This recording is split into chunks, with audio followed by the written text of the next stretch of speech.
Hola, buenas tardes. Dándole continuidad un poco a lo que ya se habló en las últimas dos charlas, les voy a hablar del tema que me corresponde, que es cómo dar malas noticias.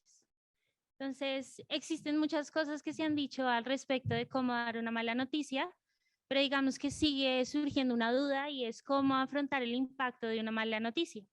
Digamos que un dato que les traigo es que en 1984 Robert Buchman define una mala noticia como aquella que altera drástica y negativamente las perspectivas del paciente o su familia en relación con su futuro. Y digamos que esto, en este contexto de la pandemia, a muchos de nosotros nos generó mucha duda. Sobre todo en experiencias que he tenido en mi pregrado, ahorita en la formación, en el posgrado, y con todo lo que vivimos en la pandemia, creo que estas dudas han surgido mucho más. No sé si para todos, pero para mí, cómo afrontar una mala noticia y cómo dar una mala noticia fue algo que me impactó mucho. Teniendo en cuenta esto, digamos que en geriatría podemos tener diferentes retos a la hora de comunicar diagnósticos, pronósticos o incluso manejos, como por ejemplo, cómo comunicarle a un paciente que tiene un diagnóstico de demencia o qué implica eso, o cómo le comunicamos a la familia que su familiar tiene una demencia. Otras patologías como por ejemplo el cáncer, una patología muy frecuente en nuestra población que atendemos y que tiene un gran impacto a nivel social, familiar y personal. Hablar de pronóstico, creo que eso es algo muy importante y a veces no tenemos las palabras para poder hablar de un pronóstico y como nos mencionaban en las charlas previas, hay mucha incertidumbre a la hora de hablar de un pronóstico. Por ejemplo, tratamientos invasivos como la hemodiálisis. ¿Cómo le comunicamos a un paciente o a un familiar que requiere un tratamiento invasivo como la hemodiálisis? ¿Qué implica eso? Cuando hablamos de medidas de paliación, para nosotros puede que sea muy claro qué es paliar una enfermedad, pero puede que para el familiar o el paciente no lo sea. Como hablaba Diego un poco de la reanimación y que nosotros nos ponemos un poco todos los turnos a definir quién es candidato a reanimación y quién no, con todo lo que ya nos mencionaron.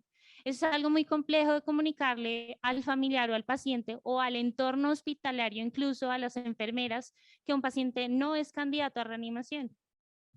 Vías alternativas de alimentación, creo que ese es un tema también muy importante que normalmente no se trata en ciertos contextos. Y por último, les traigo un ejemplo de antibióticos en el final de la vida. ¿Cómo comunicamos eso? Que de pronto este tipo de medicamentos es muy importante para el paciente o para el familiar. Una de las cosas más importantes que creo que podemos resaltar en cuanto a la comunicación de malas noticias es la escucha activa. ¿Qué es la escucha activa? Es reconocer que tengo a alguien enfrente que tiene miedos, que tiene preconcepciones.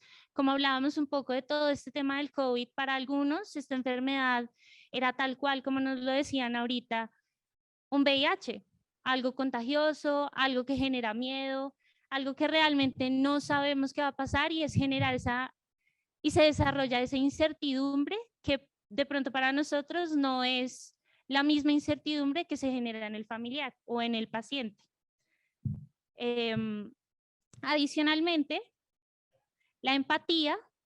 La empatía no es solo ponerse en los zapatos del otro, como nos han enseñado, yo creo que a todos, pero es reconocer que el otro tiene dudas, es reconocer que el otro siente, es reconocer que probablemente la incertidumbre que le genera una mala noticia lo pone en desventaja con respecto a lo que yo sé de la patología. Todo va rápido, estamos en un contexto, si estamos hablando de un contexto de agudos, el contexto de urgencias es rápido, hay mucho ruido, los pacientes están en conjunto, están con sufrimiento, hay llanto. Todo esto, digamos que la comunicación puede estar alterada con todas estas medidas adicionales que no tenemos en cuenta a veces, y esto hace que la profundidad en la comunicación y en los temas que comunicamos se vea alterada. Adicionalmente, algo que les quiero llamar la atención o que reflexionemos.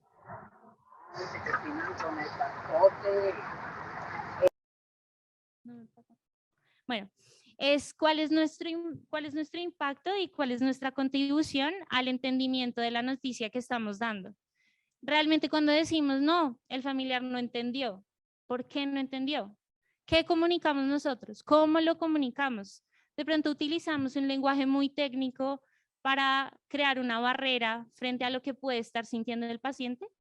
De pronto las emociones que genera el paciente a la hora que le comunicamos una mala noticia es algo que nos impacta y queremos evitar.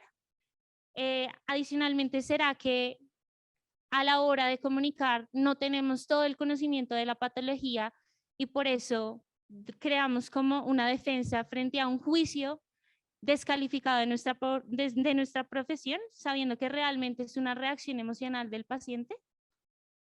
Existen múltiples acrónimos y múltiples estrategias que creo que algunos conocen de cómo comunicar una mala noticia. Tenemos el protocolo Spikes, que realmente es un protocolo que nos indica el contexto, más que todo, cómo debemos dar la mala noticia, quién la debería dar. Tenemos otro protocolo, que es el protocolo NURSE, que nos habla un poco de cómo afrontar las emociones que genera la mala noticia en una persona. Está adicionalmente la estrategia REMAP, que son para hablar de transiciones en objetivos de cuidado. Está la estrategia POS, que es hablar de pronóstico. Y está la estrategia ADAPT, que también es hablar en cuanto a estrategias y objetivos de cuidado. Todas estas, digamos que son estrategias, cada uno de nosotros puede escoger cualquiera con la que se sienta cómodo, pero realmente lo importante es vivir la experiencia de la comunicación. Entonces, reconocer que tengo unas herramientas, pero realmente lo que tengo que hacer es evaluar todo mi entorno, cómo hacerlo adecuado para que el paciente, el familiar o a quien yo le esté comunicando la mala noticia pueda comprender en un lenguaje sin eufemismos, sin lenguaje indirecto, lo que le estoy diciendo y no minimizar la profundidad de la noticia que le voy a comunicar. Debo leerme a mí, debo escuchar al otro, debo adicionalmente minimizar el dolor, aminorar los riesgos que puede conllevar todo el impacto que genera una mala noticia, adicionalmente disminuir la incertidumbre, todo lo que podamos hacer, y por eso les traigo otra estrategia, que es esa estrategia de preguntar, decir y nuevamente preguntar. Muchas veces tenemos que repetir lo que ya dijimos y probablemente tenemos que repetirlo en diferentes escenarios. En la consulta externa es diferente a cómo lo comunicamos en urgencias o cómo lo comunicamos en unidades de larga estancia. Debemos, así sea, repetir las veces que sea necesario, pero asegurarnos que nuestro lenguaje y nuestras palabras generen un impacto y realmente transmitan la noticia que queremos comunicar a nuestro paciente. Adicionalmente, la educación que recibimos nosotros como profesionales en formación, pues nos puede contribuir a dar una noticia de estas, que puede ser incluso solo un diagnóstico, no de una patología terminal, pero que probablemente para alguien es importante que le digan que tiene hipertensión arterial. Y es una noticia que puede impactar en la calidad de vida, en la forma en la cual lleva sus hábitos diarios o la interacción con otras personas. Adicionalmente, debemos evitar, como les decía, los eufemismos y el lenguaje indirecto. Esto normalmente lo utilizamos como una barrera, de alguna manera indirecta o subconsciente, que nos dificulta cómo comunicar una mala noticia. Por último, les quería traer esta técnica, que es una técnica japonesa tradicional, que se llama kintsugi.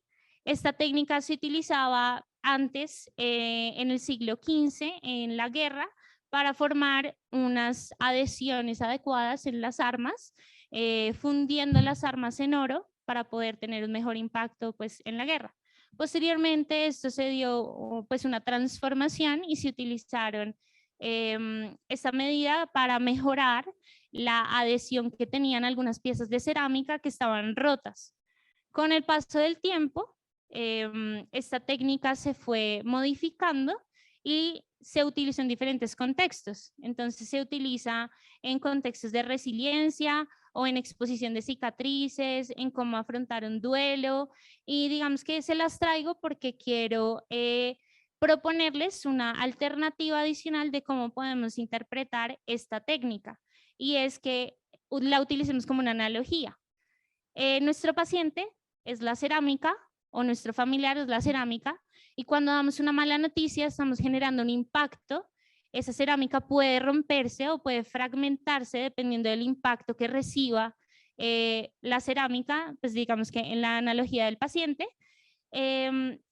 Y nosotros tenemos una gran cantidad de fortalezas, virtudes, herramientas, todas las estrategias que les mostré, pero es importante que las utilicemos adecuadamente y que escojamos con la cual nos sintamos cómodos, y que seamos ese oro fundido que pueda mejorar la adhesión con nuestro paciente y crear una nueva pieza para afrontar el impacto que genera una mala noticia. Muchas gracias.